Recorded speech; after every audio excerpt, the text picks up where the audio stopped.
আল্লাহ নেয়ামতের বর্ণনা করেন, শুকরিয়া করেন, কারণ আল্লাহ তাআলা আমাদের অনেককে ইয়াতিম বানায় নাই, আমাদেরকে ফরিয়াদি বানায় নাই। আমরা অনেকেই আছি, আমরা এখনো ইয়াতিম না, আমার আব্বা আম্মা এখনো বেঁচে আছে, আমাদের অনেকের আব্বা আম্মা বেঁচে আছে। আমরা অনেকেই তো অন্যের কাছে হাত পাতা লাগে না, তো আমরা ভালো আছি না? আমাদের দেখবেন যে প্রায় হিসাবটা হচ্ছে আমার কি নাই, কি যে আছে এটার হিসাব করে কুলানোও যাবে না। ঠিক যেই মুহূর্তে এখানে বসে আছি, ঠিক একই মুহূর্তে দেখবেন হসপিটালের আইসিইউতে শুয়ে শুয়ে কাতরাচ্ছে অনেকে। ঠিক এই মুহূর্তে কিডনি ডায়ালিসিস চলতেছে, দেখছেন? বার্ন ইউনিটে গেছেন কখনো?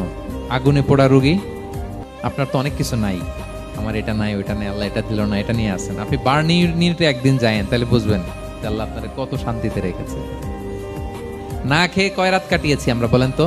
কত লোক বাড়ি ভাড়া পরিশোধ করতে পারে না, ঋণের বোঝায় জর্জরিত, দুরারোগ্য ব্যাধিতে আক্রান্ত, ক্যান্সারের লাস্ট স্টেজে। তাদের সাথে একটু দেখা করেন, ফোর্থ স্টেজে চলে আসছে ক্যান্সার পেশেন্ট। তার চেহারা, তার খাবার, তার চলাফেরা, কিভাবে তার প্রতিটা সেকেন্ড কাটে, একটু দেখে আসবেন, তাইলে বুঝবেন যে কত আল্লাহর দেয়া নেয়ামতের সাগরে হাবুডুবু খাই আমরা।